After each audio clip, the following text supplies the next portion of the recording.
ఇది హైదరాబాద్ కి life line, the outer ring road. భారతదేశంలోనే అతిపెద్ద ఇన్ఫ్రాస్ట్రక్చర్ ప్రాజెక్ట్స్ లో ఒకటి. హైదరాబాద్ కి రూపాన్ని మార్చిన రహదారి ఇదే. ఇది 80 years బిఫోర్ పద్మశ్రీ అవార్డు గ్రహీత అయిన ఎం ఫయాజుద్దీన్ అనే విషనరీ అర్బన్ ప్లానర్ యొక్క ఐడియా. ఆంధ్రప్రదేశ్ ముఖ్యమంత్రి అయిన చంద్రబాబు గారు 2001లో ఈ మహా ప్రాజెక్ట్ ని ఇనిషియేట్ చేశారు. 2006 జనవరి 3న భారత్ మాజీ ప్రధానమంత్రి డాక్టర్ మన్మోహన్ సింగ్ గారు ఫౌండేషన్ స్టోన్ వేశారు. 2006లో నిర్మాణం మొదలయ్యి 2008లో మొదటి ఫేజ్ ప్రారంభమైంది. దశల వారీగా 2018 నాటికి మొత్తం 158 kilometres 8 lane access control express way పూర్తిగా ప్రారంభమైంది. 4028 కోట్ల వ్యయంతో నిర్మించిన ఈ అద్భుత రహదారి 122 చిన్న flyovers, 4 railway over bridges, 168 under passes, 21 interchanges మరియు 22 ఎగ్జిట్ పాయింట్స్ ని కలిగి ఉంది. ఇవన్నీ హైదరాబాద్ నగరంతో అద్భుతంగా కనెక్ట్ అయ్యాయి.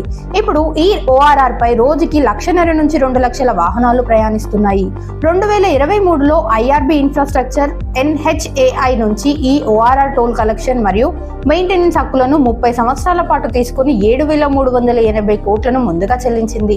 ఈ ఓఆర్ఆర్ వల్ల హైదరాబాద్ రియల్ ఎస్టేట్ పూర్తిగా మలుపు తిరిగింది. ఇప్పుడు regional ring road, metro phase 3 అలాగే ఔటర్ రింగ్ రైల్ ప్రాజెక్ట్ కూడా రాబోతున్నాయి.